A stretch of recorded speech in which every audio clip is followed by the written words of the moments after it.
Hi സുഹൃത്തുക്കളെ, ഇത് മാങ്കുളം ടൗണിൻ്റെ സമീപത്ത് ഒരു പട്ടി അജ്ഞാതരുടെ വാഹനം ഇടിച്ച് ചത്തുപോയി. അപ്പോൾ ഞാനും എൻ്റെ കുറച്ച് സുഹൃത്തുക്കളെല്ലാവരും കൂടി ഇതിനെ ഒന്ന് കുഴിച്ചിടാൻ പോവുകയാണ്. ഞാനപ്പോൾ പറഞ്ഞത് എന്താണെന്ന് ചോദിച്ചു കഴിഞ്ഞാൽ, നമ്മൾ വഴി കൂടെ റോഡിൽ കൂടെ കാൽനടയായിട്ടും അല്ല വാഹനങ്ങൾ ഓടിച്ചും യാത്ര ചെയ്യുമ്പോൾ ഇതുപോലെ ഒത്തിരി പട്ടികൾ വഴിയുടെ നടുക്ക് കിടന്ന് കളി ഒച്ചപ്പാടും ബഹളവും ഒക്കെ ആയിട്ട് നടക്കുമ്പോൾ നമ്മൾ ഹോണൊക്കെ അടിച്ചാൽ അവൻ്റെ ചെവി പൊട്ടത്തക്ക രീതിയിൽ ഹോണടിച്ചാൽ പോലും എഴുന്നേറ്റ് മാറത്തില്ല. അതുപോലെ ശല്യക്കാരായ ഈ തെരുവ് നായ്ക്കൾ ഒത്തിരി ഉണ്ട് ഈ വഴി കൂടെ.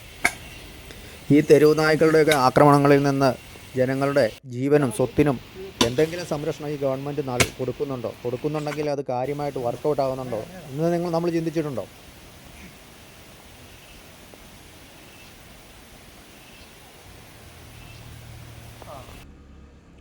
ഇതുപോലെ റോഡിലും ടൗണിലെല്ലാം അലഞ്ഞു തിരിഞ്ഞ് നടക്കുന്ന പട്ടികളെ സംരക്ഷിക്കണമെന്നുണ്ടെങ്കിൽ ഒന്നുകിൽ പഞ്ചായത്തിൻ്റെയോ കോർപ്പറേഷൻ്റെയോ മുനിസിപ്പാലിറ്റിയുടെയോ അണ്ടറിൽ നല്ലൊരു സ്ട്രോങ് ആയിട്ടുള്ള ഒരു സിസ്റ്റം ഉണ്ടാക്കണം. എന്നിട്ട് അവിടെ കൊണ്ടുപോയി സംരക്ഷിക്കണം. ഈ തെരുവ് നായ്ക്കളുടെ ആക്രമണം കാരണം ഓരോ വർഷവും എന്തേരം മരണങ്ങളും അപകടങ്ങളുമാണ് നടന്നുകൊണ്ടിരിക്കുന്നത്. ഇതെല്ലാവരും വളരെ ഗൗരവപരമായിട്ട് ചിന്തിക്കേണ്ട കാര്യമല്ലേ ഇത്?